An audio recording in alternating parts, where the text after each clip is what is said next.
할렐루야. 우리 옆주택에 인사할까요? 당신은 세계의 제일 존귀한 분입니다. 당신은 세계의 제일 존귀한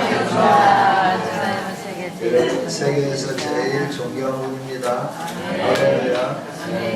왜냐하면 우리는 질그리시지만 우리 안에 보배이신 예수님이 계시기 때문에.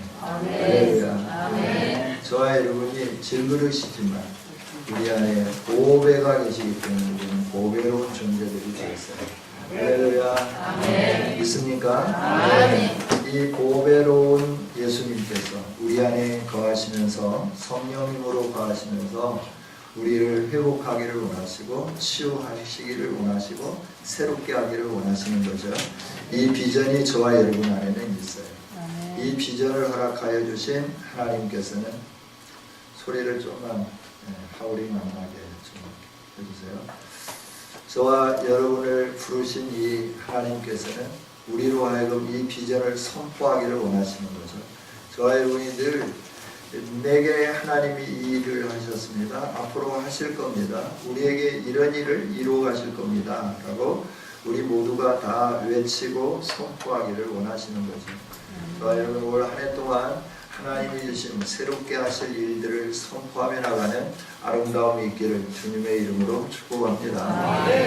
그 일들은 뭐냐 그러면 새 일인데 그 새 일에 대해서는 그냥 3월달부터 좀 살펴보기를 원하고 이 비전을 갖는 사람들은 어떻게 하냐 그러면 믿음으로 반응하는 거다 라고 말씀을 드렸어요. 믿음으로 반응하는 것은 어떻게 반응하느냐, 하나님이 말씀하셨기 때문에 그 말씀하신 하나님 앞에 내가 힘을 다하고 뜻을 다하고 성품을 다하여 여호와 하나님만 바라보는 삶이다.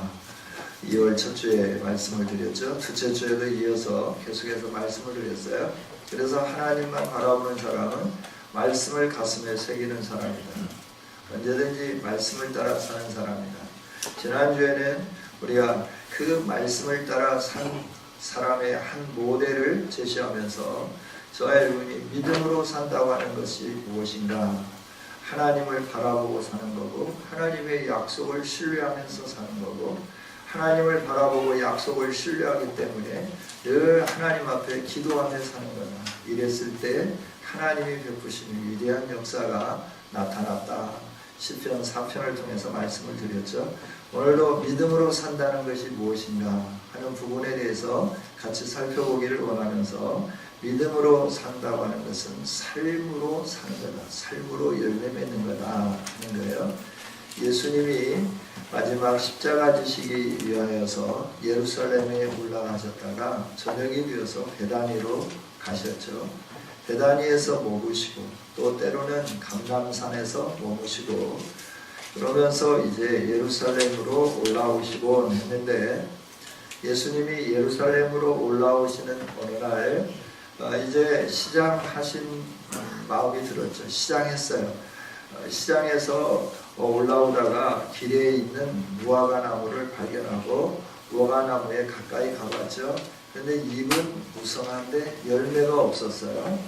열매가 없으니까 예수님께서 저주하셨다. 나무가 뿌리채 말랐다. 어떤 사람들은 이렇게 말해요. 아따 예수님 성질도 급하시지. 거기에 또 이제 단서가 달렸는데 아직 무화과 때가 아니다. 무화과 때가 아니니까 당연히 열매가 없는 건 사실 아닌가. 그런데 그 사실을 예수님이 배고프다고 이렇게 화를 내면서 나무를 말렸을까라고 우리가 생각할 수 있어요. 무화과 나무 특성상 잎이 나면 열매가 그 잎이 나는 곳에 달리게끔 되어 있습니다. 이게 무화과 나무죠.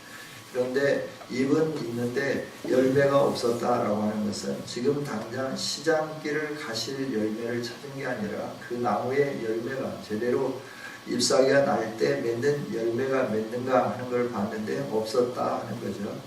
그러면서 그것을 통해서 서기관들, 바리새인들, 제사장들, 종교인의 형식을 갖췄고 예배하는 삶을 살았고 진리를 추구한다고 하였지만 하나님의 진리를 믿지 아니하고 겉으로는 화려하고 겉으로는 아름답고 겉으로는 멋졌는데 내면이 아름답지 못하고 열매 맺지 못해서 이들이 열매 없는 무화과처럼 더 이상 열매 맺을 수 없음을 선포한 그 사건이기도 하죠. 그래서 주님이 원하는 건 뭐냐 그러면 우리들이 믿는다라고 하면 그 믿음에 따른 열매가 있어야 한다 하는 거예요. 저와 여러분이 믿음의 사람이라고 자부하지만 자긍심을 가지고 있지만 우리가 열매가 없으면 예수님께서 아브라함의 자손이라고 믿음의 후손이라고 자긍심을 가졌던 예수님 당시에 수많은 바리새인들, 제사장들, 그리고 서기관들, 장로들에게 하셨던 것처럼 독사의 자식이라 책망하실 수 있어요. 그래서 저와 여러분이 믿음으로 산다라고 하는 것은 주님이 주시는 그 말씀을 붙잡고 믿음으로 열매 맺으면서 사는 건데, 열매 맺으면 사는 삶이 무엇인가 하는 것을 오늘 말씀을 통하여 함께 살펴보기를 원합니다. 오늘 말씀을 참고하기 전에 성경 한 곳을 더 보겠습니다. 신약 성경 히브리서입니다. 우리 한번 찾아볼까요? 히브리서 11장입니다.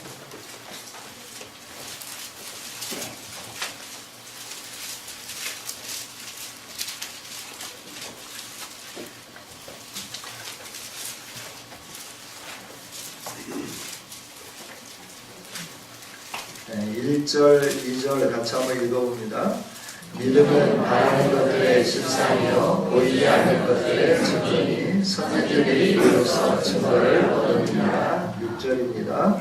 믿음이 없으면 하나님을 기쁘시게 하지 못하나니 하나님께 나아가는 자는 반드시 그가 계신 것과 또한 그가 자기를 찾는 자들에게 상 주시는 이심을 믿어야 할지니라. 아멘. 아멘.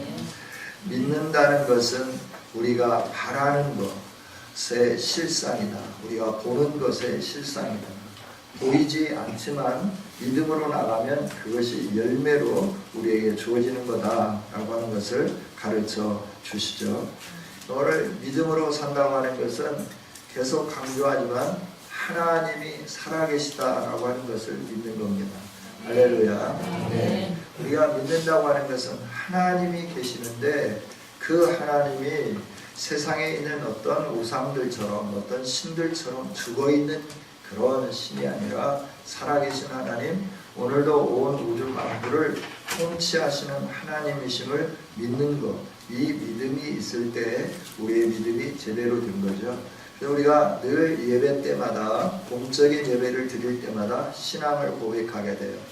이제 오늘 이번 주 수요일부터는 우리가 이제 그 대소요리 문답부터 시작해서 그 성경에서 말하는 하나님이 뭐고 구원이 뭐고 죄가 뭐고 이런 부분을 좀 살펴보려고 합니다. 우리가 이제 이 신앙의 그 역사 속에서 우리 사도신경과 같은 신앙 고백이 쭉 이어져 오는데 왜 이런 교리들이 형성되게 된다? 사도행전에 보면 바울 사도가 복음을 전할 때 다른 복음이 들어오기 시작했고 다른 복음이 들어옴으로 말미암아서 예루살렘 공회가 모이게 되었고 어떤 것을 믿는 것이 진리인가 하는 부분을 사도행전에서부터 출발하기 시작하죠. 그러면서 이 교회 역사 속에서 계속해서 어둠의 세력은 교회를 허물기 위해서 잘못된 것들을 가지고 들어오는 거예요. 그때마다 교회가 모여서 우리가 무엇을 믿을 건가, 성경이 뭘 믿으라고 하는가, 이걸 함께 회의하고 만든 것이 신조죠. 신조일 뿐만 아니라 우리가 믿는 신앙의 것들이라고 하는 거예요. 그래서 신앙 고백서라고 하는 거죠. 그러면서 이제 사도들이 우리가 무엇을 믿느냐라고 하는 것을 고백해 놓은 것이 우리가 늘 예배 시간마다 고백하는 사도신경이죠. 우리는 하나님을 믿는다, 예수 그리스도를 믿는다, 성령을 믿는다, 또 거룩한 교회를 믿는다, 그러면 다시 오실 예수님을 믿는다. 이것이 우리의 신앙 고백이에요. 이 신앙 고백의 터전 위에 우리가 살아가야 되는 거죠. 우리가 믿는다라고 하면서 이처럼 하나님이 계시다라고 하는 걸 믿는 거고 그 하나님을 따라가는 것이 참 믿음인 줄 믿습니다. 오늘 또 아브라함 한 사람을 통해서 믿음이 무엇이고 믿음으로 산다는 것이 어떤 것인가 하는 부분들을 같이 살펴보기를 원합니다. 1절부터 3절까지 다시 한번 읽어봅니다. 시작. 여호와께서 아브라함에게 이르시되 너는 너의 고향과 친척과 아버지의 집을 떠나 내가 내게 너희를 땅으로 가라. 내가 너로 큰 민족을 이루고 내게 복을 주어 내 이름을 창대하게 하리니 너는 복이 될지라. 너를 축복하는 자에게는 내가 복을 내리고 너를 저주하는 자에게는 내가 저주하리니 땅의 모든 족속이 너로 말미암아 복을 얻을 것이라 하시니라. 아멘. 아멘. 하나님은 아브라함에 대해서 부르시고 그리고 아브라함에 대한 미래의 소망에 대해서 말씀을 해 주시죠.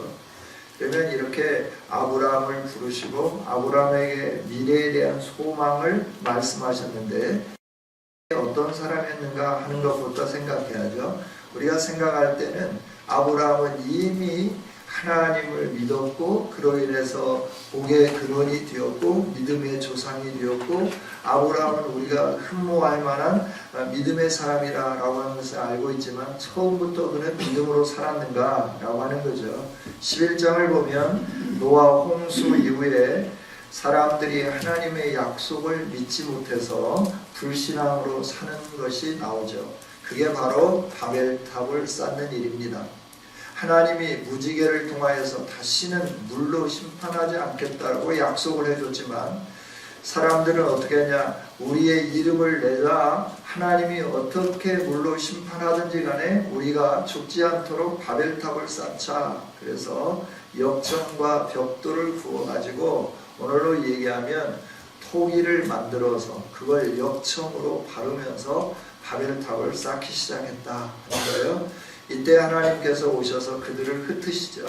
그들을 흩으심으로 말미암아 온 지면에 그들이 다 흩어지게 되는 것을 보게 돼요. 다 지면에 흩어진 사람들, 그러니까 노아의 후손으로서 함과 야벳과 셈과 야벳과 함의 후손들이 각지로 흩어지게 되는데 그 가운데 야벳과 가나안 사람 함의 그 후손들에 대해서도 말씀하지만 셈의 후손에 대해서 11장은 말씀을 해요. 셈의 후손은 이러고 이렇게 후대들이 태어나게 되었고 그러면서 이런 삶을 살았다. 그러면서 그 셈의 후예들 가운데 아브라함이 나오기 전에 아브라함의 아버지 데라가 나오고 데라가 유브라데를 거쳐서 가나안에 오려고 하다가 하란에서 살다가 죽었다. 그때 이제 아브라함을 불렀다라고 말씀을 하게 되는데 왜 장황하게 이 족보를 말씀드리냐 그러면 아브라함의 아버지 데라는 강 저편에 살 때 그러나 하나님이 아브라함을 부르시기 이전에 아브라함의 삶을 증명해 주는데 여호수아 24장 2절 말씀을 보면 그들의 삶은 어떤 삶이었느냐 그러면 다른 신들을 섬기는 삶을 살았다 라고 성경은 말씀을 해줘요. 여호수아가 모든 백성에게 이르되 이스라엘의 하나님 여호와께서 이같이 말씀하시기를 옛적에 너희의 조상들 곧 아브라함의 아버지 나홀의 아버지 데라가 강 저쪽에 거주하여 다른 신들을 섬겼으나 다른 성경을 보면 우상을 만들어서 장사했다고 이렇게 기록을 해놨어요. 그러니 아브라함의 삶도 당연히 아버지처럼 우상을 팔든지 다른 신을 섬기는 일에 같이 했었던 사람이다. 우리가 볼 수 있게 되는 거죠. 이렇게 우상을 섬기는 사람, 즉 하나님 앞에 복을 받을 수 있는 조건은 헤아릴래야 헤아릴 수 없는 사람이에요. 단지 노아의 후손으로서 셈의 하나님을 찬송하리로다 이러면서 셈의 장막에 야벳이 거하며 복을 누릴 것이고 함은 셈과 야벳의 종이 될 거다라고 선언한, 노아가 선언한 그 말씀을 비춰서 볼 때 셈의 후손들은 하나님을 찬양하는 후손이 되게 되는 거고, 하나님이 그들을 택하고 부르시고 세운 그런 가문임을 우리가 알 수 있어요. 그런 가문이라 할지라도 이들의 삶은, 강 저쪽에서 거주하면서 사는 삶은 다른 신을 섬기는 삶이었다 하는 겁니다. 그러니까 아브라함도 가문의 조상들처럼 우상을 섬기는 사람이죠.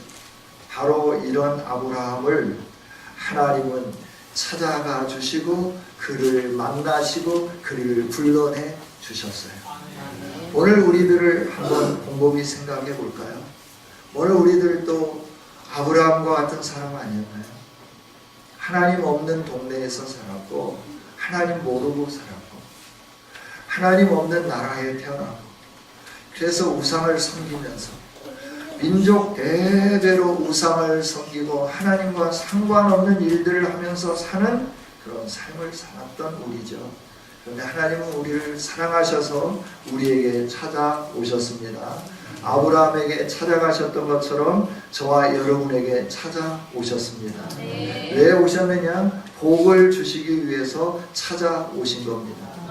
아브라함에게 찾아가서 너 여기에서 다른 신을 섬기는데 제대로 된 나 여호와 하나님을 섬겨라, 내가 너에게 복을 주겠다 약속하면서 하나님이 아브라함을 부르시는 것을 보게 돼요. 오늘 저와 여러분이 이 세상에서 하나님 없이 살고 우리가 원하는 삶을 행하면서 사는 사람들이었는데 어쩌다 보니까 하나님이 우리에게 찾아오셨어요. 그리고 예수님을 믿게 해 주셨어요. 할렐루야. 이건 복 중에 복이에요. 은혜 중에 은혜입니다. 이보다 더 큰 복은 없고 이보다 더 큰 은혜는 없습니다. 아브라함에게 찾아오신 것은 복 주시기 위해서 찾아오셨는데 오늘 저와 여러분에게도 복 주시기 위해서 찾아오셨습니다. 할렐루야. 이 복은 우리를 보배롭고 존귀하게 만드시는 일입니다. 이 세상에 사는 동안 하나님의 자녀로 하나님이 동행해 주시는 이런 은혜를 누리게 하기 위하여 저와 여러분을 찾아오셨습니다. 시편 23편의 고백처럼 여호와가 나의 목자가 되어서 우리가 부족함 없는 삶을 살게 하시기 위하여 하나님은 찾아오셨고 우리를 부르시고 우리의 목자가, 하나님은 우리의 목자가 되어주시고 우리는 그 양이 되어서 하나님이 베푸시는 은혜 속에서 쉴만한 물가와 푸른 초장에 누이면서 우리가 하나님이 주시는 영원한 상을 받으며 살게 되는 거죠. 이런 복을 위하여 저와 여러분에게 찾아와 주셨어요. 이 하나님을 찬양합니다. 이 하나님께 영광을 돌립니다. 찾아오신 하나님, 그 하나님의 부르심 앞에 우리는 그럼 어떻게 해야 되느냐라고 하는 거죠. 순종해야 하는 겁니다. 아브라함은 순종했어요. 오늘 4절 한번 읽어봅니다. 시작. 이에 아브라함이 여호와의 말씀을 따라갔고 롯도 그와 함께 갔으며 아브라함이 하란을 떠날 때 75세였더라. 아멘. 아멘. 이 순종 참 어려운 일입니다. 쉽지 않습니다. 그런데 하나님의 복을 받을 사람들은 힘들고 어려워도 순종합니다. 믿음은 순종입니다. 다른 거 없습니다. 하나님을 하나님으로 인정함과 동시에 하나님의 말씀이 주어지면 즉각적으로 순종하는 이 순종이 우리들에게 필요하죠. 이게 믿음이다 성경은 가르쳐 주십니다. 이렇고 저렇고 말하는 게 아니에요. 믿음은 말로 표현하는 게 아니에요. 하나님 앞에서 하나님의 말씀을 붙잡고 순종하며 나가는 거죠. 그래서 히브리서 11장 8절로 이렇게 말씀을 해요. 믿음으로 아브라함은 부르심을 받았을 때 순종하여 라고 말씀해요. 믿음은 순종이다 증명해 주시죠. 하나님의 부르심을 받았을 때 하나님 앞에 믿음을 보였는데 그 믿음이 뭐냐? 하나님 부르심 앞에 그대로 순종했다라고 하는 거죠. 순종하는 그 상황은 어떤 상황이었느냐? 장래의 유업으로 받을 땅에 나아가는데 갈 바를 알지 못했어요. 어디로 가야 할지를 몰랐다 하는 거예요. 그럼에도 불구하고 하나님이 말씀하시니까 하나님 인도를 따라서 걸음걸음을 옮겨 갔어요. 이게 믿음이다. 성경은 말씀을 해 주십니다. 저와 여러분은 믿음의 사람들입니다. 하나님이 말씀한 대로 순종하며 나가는 성도들입니다. 우리가 이렇게 순종하며 나갈 때 하나님이 우리를 찾아오신 은총, 하나님이 우리에게 보여주시는 비전이 이루어지게 되죠. 할렐루야. 순종은 이처럼 놀라운 일들이 있어지는 거예요. 그냥 믿음이 있으면 순종하게 되는데 또 이렇게 믿음의 사람들은 순종하면서 뭘 보느냐 그러면 하나님이 나를 향하여 계획해 놓으신 계획을 보는 거예요. 아브라함을 향한 계획이 어떤 계획입니까? 2절 한번 읽어봅니다. 시작. 내가 너로 큰 민족을 이루고 내게 복을 주어 내 이름을 창대하게 하리니 너는 복이 될지라. 아멘. 너는 복이다 라고 말씀해요. 지금 아브라함이 복이라 라고 하는 이 말씀이 믿어질까요? 믿어지지 않죠.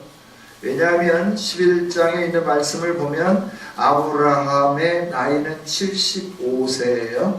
결혼을 했어요. 자녀가 없어요. 그런데 하나님은 말씀하세요. 뭐라고 말씀하느냐 그러면 너로 큰 민족을 이루게 하겠다. 내가 너로 복을 주겠다. 그래서 내 이름을 창대하게 하겠다. 그래서 너는 복이 된다고 하나님은 선언을 해 주십니다. 여러분 이게 아브라함이 볼 때 가당한 일일까요? 가당치 않죠. 전혀 불가능한 일이에요. 나이가 75세. 사라의 나이는 65세. 그러면 인생으로서의 거의 마무리해야 할 그런 시즌 아닌가요? 근데 하나님 말씀해 너에게 생명 있게 하겠다 하시는 거예요. 너는 죽었는데 이제부터는 너는 생명 있는 자가 되겠다 말씀하는 거예요. 단순히 아들을 낳는다 하는 게 아니라 너는 죽은 자인데 앞으로는 산 자가 된다라고 선언을 해 주시는 거죠. 하나님은 우리에게 찾아오실 때 비전을 가지고 찾아오세요. 저와 여러분의 삶의 미래에 일어날 아름다운 목표, 계획을 가지고 오셔서 우리에게 말씀해 주시는 거예요. 여러분에게 주신 비전은 무엇입니까? 오늘 우리에게 주신 비전은 무엇입니까? 그리스도 예수 안에서 새로운 생명을 얻게 하는 비전인 줄 믿습니다. 과거에는 죽은 사람들이에요. 과거에는 소망이 없던 사람들이에요. 그런 우리에게 하나님은 찾아오셔서 이제는 너가 산 사람이 될 거고 너가 소망이 있는 사람이 될 거고 너가 내 약속 안에 머무는 멋진 인생이다 라고 말씀을 해 주시는 거죠. 할렐루야. 하나님은 저와 여러분을 그냥 찾아오시는 게 아니에요. 저와 여러분을 찾아오실 때 분명히 하나님의 플랜을 가지고 오시는 거예요. 그 플랜이 우리에게 있음을 기억하면서 믿음으로 순종하면 하나님이 계획하신 그 계획들이 우리 안에 하나하나 펼쳐지고 이루어지게 될 줄 믿습니다. 아멘. 그런데 이렇게 펼쳐지고 이루어지도록 믿음으로 순종해 가야 되는데 순종하지 못할 것들이 너무 많다라고 하는 거예요. 오늘 말씀 1절에 보면 너는 너의 고향과 친척과 아버지의 집을 떠나라. 내가 너에게 보여줄 땅으로 가라 라고 말씀하는 거예요. 여러분 우리가 해봤지만 고향을 떠나는 일 쉽습니까?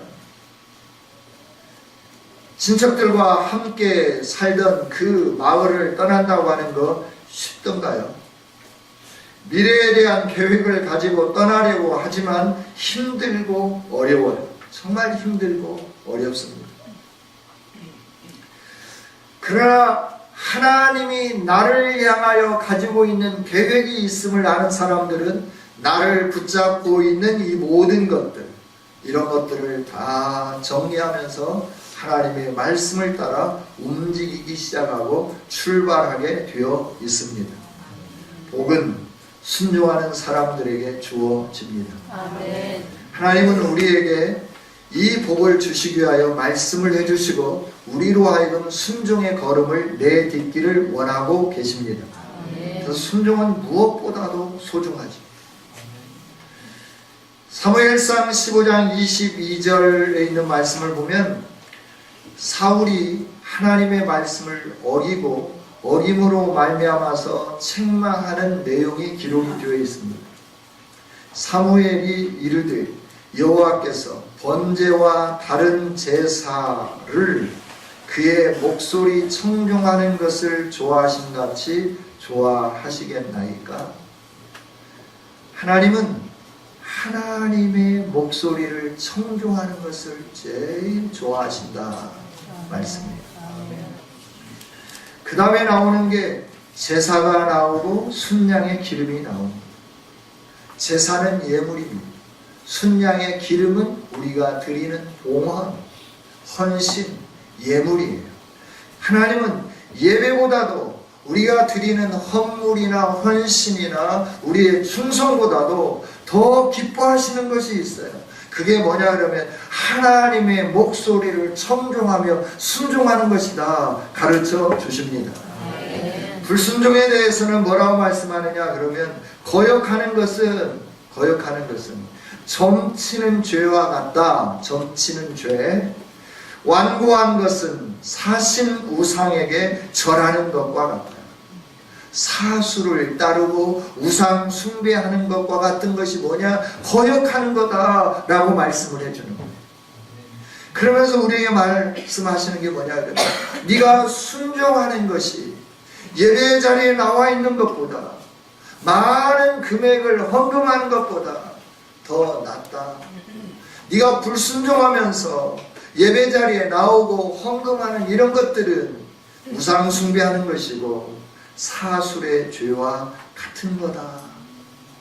네가 불순종하기에 나는 너를 버릴 수밖에 없다. 하나님 말씀입니다. 좀 심각하죠? 침울해지죠? 그러나 하나님은 분명하게 말씀해요. 사울왕에게 선포한 말씀이 무슨 말씀이에요? 당신이 왕이 여호와의 말씀을 버렸기 때문에 여호와께서도 왕을 이제 왕이 되지 못하게 하셨습니다 라고 선언하는 거예요. 여러분, 우리에게 복을 주신 하나님 앞에 저와 여러분이 순종이 얼마나 중요한가를 깨달으며 말씀을 붙잡고 살아가고 말씀이 우리의 가슴에 노크할 때마다 순종하는 아름다운 성도가 되기를 원합니다. 우리에게 찾아오신 하나님은 말씀하시는 하나님이에요. 우리의 마음을 놓고 하시면서 말씀하시는 하나님, 그 말씀하시는 하나님 앞에 순종하는 것, 이게 믿음이고 믿음으로 사는 자는 하나님이 약속하신 모든 복을 누리게 되어 있습니다. 아멘. 그 누릴 복은 하나님이 계획하신 복이라 말씀을 드렸죠. 여러분, 하나님은 우리의 인생 하나하나를 디자인해 놓으셨습니다. 왜 이럴까 하지 마십시오. 하나님의 때에 하나님의 방법으로 하나님은 분명하게 우리에게 약속하신 복을 이루어 주십니다. 그때까지 기다리는 인내가 필요합니다. 그때까지 훈련하는 훈련이 필요합니다. 저와 여러분이 훈련받고 저와 여러분이 이 믿음으로 따라가며 인내하며 살아갈 때 하나님의 계획하신 복은 그대로 성취되는 겁니다. 아브라함이 이렇게 따라 나왔는데 따라 나와서 즉각적으로 태문을 열어주고 아들을 낳고 이런 게 아니에요. 아들을 낳을 때까지 75세에서 25년 후에 언약의 아들이 태어나는 것을 보게 돼요. 인내를 보는 거예요. 믿음으로 살아가는데 얼마만큼 하나님을 신뢰하면서 흔들림 없이 살아가는가 하는 걸 보는 거예요. 이게 인내죠. 여러분, 하나님의 말씀을 붙잡으면서 흔들림 없이 사는 아름다운 성도들이 되기를 원합니다. 아멘. 그 계획대로 하나님이 계획하신 대로 어떻게 했습니까? 아들을 낳게 해 주셨어요. 그 아들은 또 두 아들을 낳게 했어요. 그 두 아들 가운데 한 아들을 택하시고 그 아들을 통하여 12아들을 낳게 하셨어요. 12아들을 낳게 했을 뿐만 아니라 이스라엘이라고 하는 민족을 세우게 해 주셨습니다. 하나님의 약속은 더디 이루어지는 것처럼 여겨지지만 확실하게 이루어지는 약속입니다. 따라 저와 여러분이 이 약속을 붙잡으며 나간다고 하면 하나님이 계획하신 대로 우리 모두가 다 복이 되는 줄 믿습니다. 우리가 참대하게 되는 줄 믿습니다. 하나님 말씀하시지 않아요. 그리스도 예수 안에서 우리를 부르시고 우리를 부르신 우리에게 하나님이 하시는 말씀이 뭐냐 그러면 너와 너의 가정이 나로 인하여 복을 받을 거다라고 말씀을 해요. 그 복이 어떤 복일까? 우리가 꿈꾸면서 나가는 아름다운 성도들이 되기를 원합니다. 하나님이 약속해 주신 그 복을 이스라엘 자손들에게 어떻게 하기를 원하느냐 그러면 민수기를 통해 보면 가서 정탐한 사람들에게 가서 그림을 그려오라라고 말해요. 그래 그림을 그려온 대로 하나님께서 복을 주시는 거예요. 여러분 하나님이 말씀하신 그 비전 내에 모든 것들을 바라다 볼 수 있기를 원합니다. 성경에 기록된 하나님의 복들을 여러분들이 바라다 보시고 그리고 여러분들이 그림으로 그려보셨으면 좋겠어요. 할렐루야. 그대로 이루어지는지 이루어지지 않는지 한번 살펴보자 라고 하는 거예요. 우리 인생이 끝나고 그 그림을 그리고 인생이 끝난 다음에 우리의 자녀들에게도 하나님이 약속해 주신 비전의 그림이다. 이 그림을 내가 그렸다. 하나님이 주신 약속을 가지고 말씀을 가지고 이렇게 그림을 그렸다. 우리 가문이 우리 가정이 우리의 후손들이 이런 복을 누리게 될 거다. 그림을 그리고 난 다음에 후손들에게 그 그림을 나눠줄 수 있는 아름다운 현실 사람들이 되기를 원합니다. 여러분 하나님은 항상 계획을 가지고 계시고 그리스도 예수 안에서 저와 여러분의 이름을 복되고 존귀하고 영광스럽게 하기 위하여 부르셨음을 기억하기를 원합니다. 순종하며 나가는 저와 여러분이 되기를 원합니다. 근데 이렇게 순종하고 나가는데 말이죠. 이 믿음을 지키기가 그렇게 녹록지 않더라라고 하는 거예요. 처음은 첫걸음은 순종하고 나갔어요.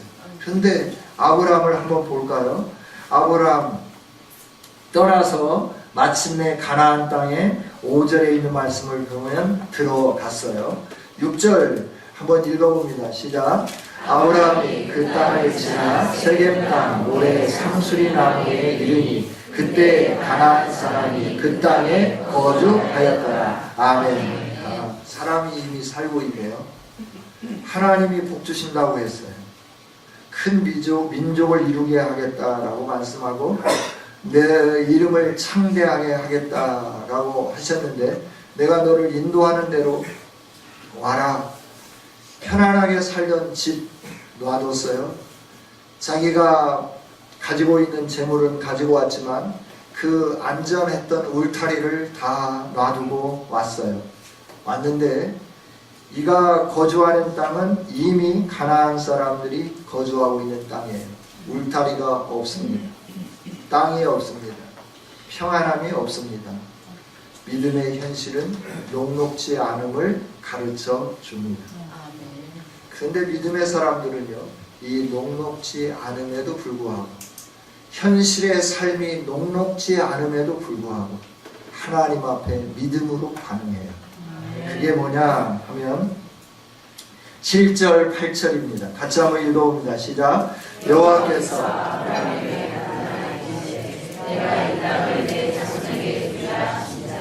자기에게 나타나신 여호와께 그가 그곳에서 제단을 쌓고 거기서 베델 동쪽산으로 옮겨 장막을 치니 서쪽은 베델이요 동쪽은 아이라. 그가 그곳에서 여호와께 제단을 쌓고 여호와의 이름을 부르더니 아멘. 가나안 사람들이 살고 있는데 마음에 의심이 들었을까요? 안 들었을까요? 땅이 비어있는 땅도 아니고 자기가 살던 하나님 땅처럼 화려하고 아름다운 것도 아닙니다. 하나님 땅은 오늘로 얘기한다고 하면 수도권과 같은 곳. 이 가나안 지역은 시골과 같은 곳이에요. 거기까지 왔어요. 그런데 거주할 땅 하나가 없는 거예요. 사람들이 다 머물러 있는 거예요. 그럼에도 불구하고 하나님 이러려고 나를 부르셨습니까? 하나님 내가 순종한 결과가 이것입니까? 라고 하나님을 향하여 항변하거나 하나님을 향하여 불신앙의 태도를 보이는 게 아니라 그는 어떻게 했느냐 그러면 여호와께 그가 그곳에서 제단을 쌓고 할렐루야. 자기에게 나타나신 하나님 앞에 이 땅을 내 자손에게 주리라 말씀하신 그 하나님 앞에 그는 제단을 거기에서 쌓는 겁니다. 하나님 이게 뭐예요? 라고 원망하지 않았어요. 불평하지 않았어요. 하나님을 신뢰함으로 나는 하나님을 믿습니다 라고 하는 행동을 보이기 시작한 거예요. 그게 바로 제단을 쌓은 일이에요. 거기서 또 점점 베델 동쪽산으로 옮겨가 장막을 치고 서쪽은 베델이요 동쪽은 아이고 그곳에서 또 옮겨가고 또 옮겨가고 옮겨가는 거예요. 왜 옮겨갈까요? 거주하기가 불편하니까. 지역 주민들에 의하여 자꾸 터치를 받으니까 그곳에 살 수 없으니까 옮겨가게 되는 거예요. 그럼에도 불구하고 그가 행한 일은 뭐냐 그러면 여호와께 제단을 쌓고 여호와의 이름을 부르더니 할렐루야. 믿음의 사람은 하나님을 보는 겁니다. 세상을 보지 않습니다. 환경을 보지 않습니다. 하나님이 약속하신 약속을 붙잡으면서 그 약속을 가지고 하나님이 반드시 이루실 것이다 라고 하는 그 믿음으로 하나님을 경배하고 하나님을 찬양하고 하나님을 예배하면서 나가는 삶입니다. 이게 믿음의 삶입니다. 여러분 우리가 믿음으로 산다고 할 때 쉬운 것 같으면 얼마나 좋을까요? 그러나 믿음의 길은 쉽지 않아요. 어려워요. 때로는 눈물의 길이에요. 가시밭 골짜기일 수 있어요. 그럼에도 믿음으로 전진해 가면 환한 태양이 떠오르게 되고 믿음으로 전진해 가면 하나님의 약속대로 모든 것이 이루어지는 은혜가 주어지게 되는 줄 믿습니다. 그러면서 말씀하죠. 너를 축복하는 자에게 내가 복을 내리고 너를 저주하는 자에게 내가 저주하리니 땅의 모든 족속이 너로 말미암아 복을 얻을 것이라 하신지라. 세상 사람들이 우리로 인하여 복을 얻는 줄 확신하기 원합니다. 저와 여러분이 그래서 믿음으로 살아야 합니다. 말씀을 맺겠습니다. 하나님은 오늘 우리들에게 믿음으로 살라라고 우리를 부르시고 우리에게 말씀을 해주시죠. 믿음은 삶입니다.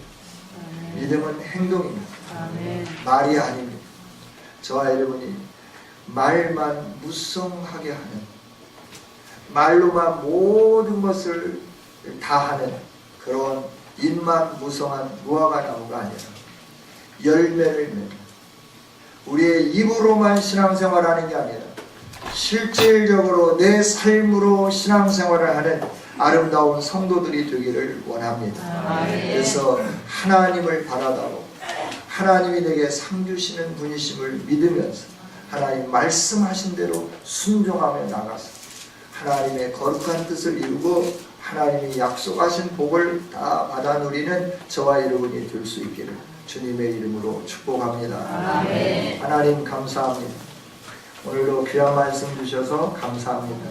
주여 이 말씀 가슴에 새기면서 나가기를 원합니다. 우리는 아브라함과 같은 사람이었지만 하나님이 복 주시기 위하여 우리를 이 세상 가운데 세우시기 위하여 우리에게 찾아오셨고 말씀하여 주시고 너가 아브라함같이 순종한다고 하면 내가 아브라함을 높임처럼 너를 높이겠다 약속하여 주시니 감사합니다.